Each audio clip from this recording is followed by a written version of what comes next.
महाविकास आघाडीमधील वादग्रस्त जागांवर मैत्रीपूर्ण लढती करण्याचा काँग्रेस नेत्यांचा सूर। सांगली भिवंडीसह मुंबईतील जागांवर तिढा कायम। राष्ट्रवादी शिवसेना ऐकत नसेल तर मैत्रीपूर्ण लढतीची भूमिका।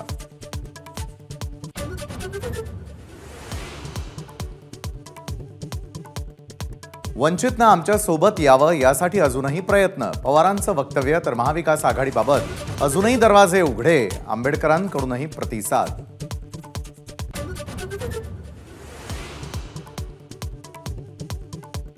साताऱ्याचा उमेदवार 2 ते 3 दिवसात जाहीर करणार। शरद पवारांची घोषणा। शशिकांत शिंदे, सुनील माने, बाळासाहेब पाटील यांची नावं चर्चेत।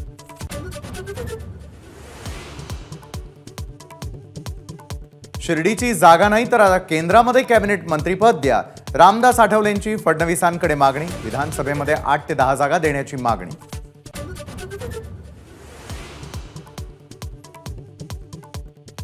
ठाकरे गटाचे दिनेश बुब यांचा बच्चू कडूंच्या प्रहार पक्षात प्रवेश। नवनीत राणांविरोधात बुब यांना अमरावती लोकसभा मतदारसंघातून उमेदवारी जाहीर।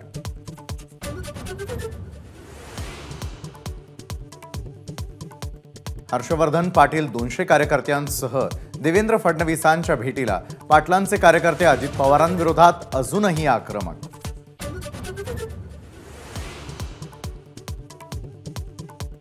अभिनेत्री कंगना रनौतचा प्रचार जोरात सुरू। हिमाचल प्रदेशच्या मंडीमधून कंगनाला भाजपकडून उमेदवारी।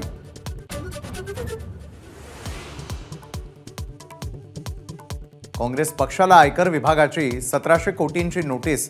खाते गोठवण्याच्या कारवाईनंतर पुन्हा नोटीस पाठवली।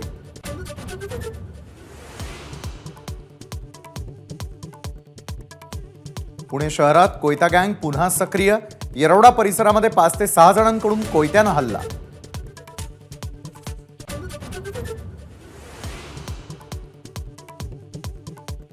मालेगावमध्ये अवकाळी पावसाची हजेरी। काढलेला कांदा भिजण्याची भीती। धुळ्यातही बेमोसमी पावसाच्या सरी।